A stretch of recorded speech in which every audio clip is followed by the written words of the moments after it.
نشست پہ لوں گا، وہ یہ کہ دیکھیں اسپیکر صاحب یہ سیاسی معاملات ہیں، الیکشنز ہیں، یہ تیسرا سال چل رہا ہے، 2 سال اور گزر جائیں گے، 2029 آ جائے گا، ہم سب دوبارہ الیکشنز میں ہوں گے، سب دوبارہ الیکشنز میں ہوں گے۔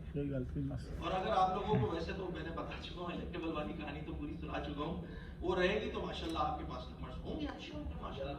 ہر کوئی چاہتا ہے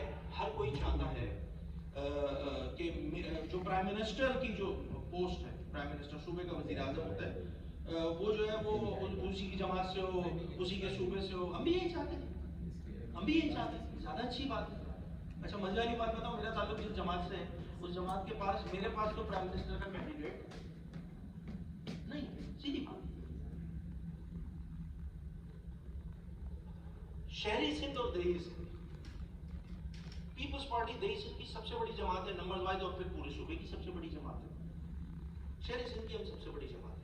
نمبرز اوپر نیچے رہ سکتے ہیں، نہ پیپلز پارٹی کا بھی ختم ہو سکتی ہے، نہ کبھی ایم کیو ختم ہو سکتی ہے، اس چیز کو سمجھنا ہوگا۔ اردو کا شعر یاد نہیں ہے، اتنی نہ بڑا باقی ہے داما کی حکایت، کچھ اس ٹائپ کا ہے، مجھے یاد نہیں ہے وہ شعر، ورنہ میں دے دیتا ہوں۔ تو اسپیکر صاحب میرا پوائنٹ اتنا سا ہے کہ دیکھیں 2029 جو ہے نا راؤنڈ دا کارنر۔ ایک روایت رہی ہے کہ جب سندھ سے وزیر اعظم بنتا ہے، سندھ سے جب بھی وزیر اعظم بنتا ہے تو وہ اربن سینٹر آف سندھ کے جو ووٹ ہیں اس کی بڑی اہمیت ہوتی ہے، اس کے بغیر چلتا نہیں ہے سسٹم۔ میرے کم کو زیادہ سمجھے، سیاسی لوگ ہیں، سیاسی مخالفت تمام چیزیں چلتی رہتی ہیں، مگر ایسی چیز رکھیں کہ 2029 میں اچھے چہرے کے ساتھ جو ہے نا ایک دوسرے کے سامنے یہ روایت ایز آف ٹوڈے حکومتی جانب سے نہیں ہوئی ہے۔ اسی وجہ سے یہ سارے جو غصے ہیں، میں نے پری بجٹ اور وہ فنڈز یہ وہ ان سب پہ بات نہیں کی، اراکین نے بات کر لی ہے اس پہ۔ تو میں چاہتا ہوں کہ یہ جو میگنینیمٹی ہے یہ صرف الفاظوں کی حد تک نہیں ہے، پریکٹیکلی ہوتے ہوئے بھی نظر آئے۔ تو جو گورنمنٹ کا پورشن ہے وہ اپنا کردار ادا شاید اس انداز سے نہیں کر رہے جو آج کی تاریخ میں بھی کرنا چاہیے، اسی لیے شکوہ ہے، اسی لیے غصہ ہے، اس کو ٹھیک کرنے کی ضرورت ہے۔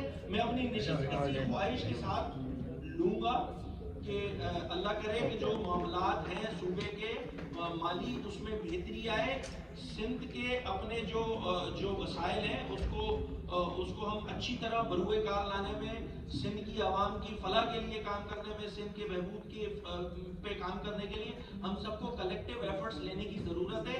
جب ہم سب سندھ کے ایشوز پہ کامن ہو کے لڑنے کی پوزیشن پہ ہوں گے، کام کرنے کی پوزیشن پہ ہوں گے، یقین کریں ہمارا صوبہ فلرش کرے گا، ہمارے شہر فلرش کریں گے، شہر کراچی بہتر ہوگا تو اسپیکر صاحب آپ کو بھی پتہ ہے سندھ بہتر ہوگا، اور سندھ بہتر ہوگا تو پاکستان بہتر ہوگا۔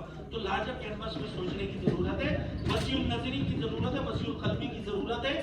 میں اس امید کے ساتھ کہ چیزیں بہتر ہوتی ہوئی نظر آئیں، میں ایسی ایکسپیکٹیشن لے رہا ہوں۔ گو کے ٹریک ریکارڈ بہت خراب ہے حکومت کا، گو کے تلخیاں بہت ہیں، مگر کہیں نہ کہیں ریکنسیلیشن کرنی ہوگی in the larger interest of the for the people of Sindh. ہم سب کو مل کے کام کرنا ہوگا۔ اسپیکر صاحب آپ کا بہت بہت شکریہ آخر میں، اور حکومت، ہمارے ایم پی ایز، تمام اراکین، جماعت اسلامی کے ہمارے پارلیمانی لیڈر، اکلوتے پارلیمانی لیڈر ہمارے فاروق بھائی، ان کا بہت شکریہ، شبیر بھائی کا بہت شکریہ، ہمارے حکومتی سائڈ جو وزراء ہیں، اراکین ہیں، ان سب کا بہت بہت شکریہ کہ انہوں نے جو ہے وہ پیشنس کے ساتھ میری تقریر سنی۔ اسپیکر صاحب آخر میں آپ کا بہت بہت شکریہ۔ پاکستان پائندہ باد۔